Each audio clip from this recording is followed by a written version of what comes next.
Hello and welcome to my channel.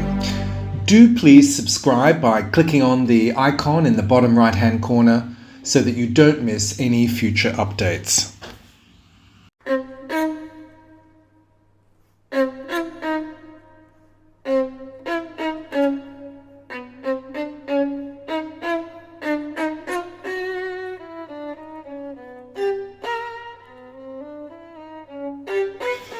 This video forms part of a unit on exploring music as a performer, which can be found on the InThinking site for IB Music. Initially, students were exposed to the Fuga from Bartok's Sonata for Solo Violin and asked to identify performance features that formed part of its identity and that of the genre more broadly. These features were then rethought in the context of their preferred instruments.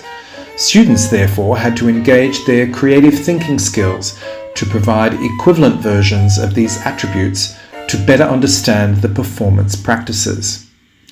In this particular example, the material was redone for 3 French horns, and here is an example of student rationale for the decision making. Firstly, I decided to attempt to emulate the harshness of attack dictated by the down bows and the risoluto indication with some strategically placed staccatissimo jabs. These would help to enunciate the important anacrusis aspect of the subject. Secondly, I thought that a lengthening of certain notes, see blue note heads, would be better suited to the performance concept of illuminating independent lines, which is only possible to an extent on a solo violin. By recording it 3 times, where each of the recordings would have a distinct interpretation, the relationship between the harmonic qualities and the counterpoint would be better aligned with the performance objectives. I also decided to play these lengthened notes in bars 1 and 2, the B flats, in a cuirae, brassy style. Thirdly, with the removal of some of the rests, see bar 4 for example, I decided to make these phrases fully legato, bars 4 and 5 for example, again to shape with the interpretive aspects that were in play in the original.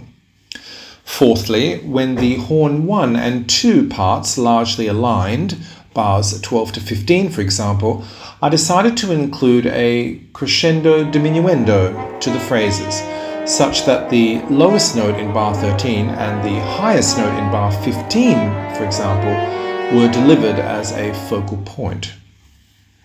Fifthly, as Bartok did in the recapitulation, where he provided additional bowing resulting in rhythmic diminution to the line, see the site for further explanation, I decided to include some double tonguing to the material for similar variation.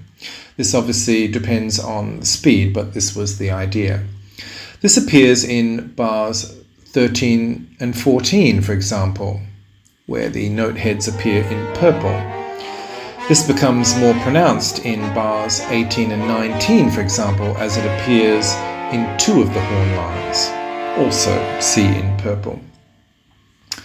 And finally, the octave work that appears in bar 19, in which the presumed intent is to gain greater attention to the line, here is represented with octave leaps in the horn 1 part to gain a similar performance outcome. I hope that this provides some assistance to this aspect of the course. For a full summary, please find these ideas and preliminary lesson activities by visiting thinkib.net/music.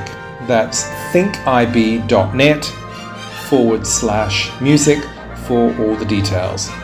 Please do remember to subscribe to my channel so that you will not miss any future updates.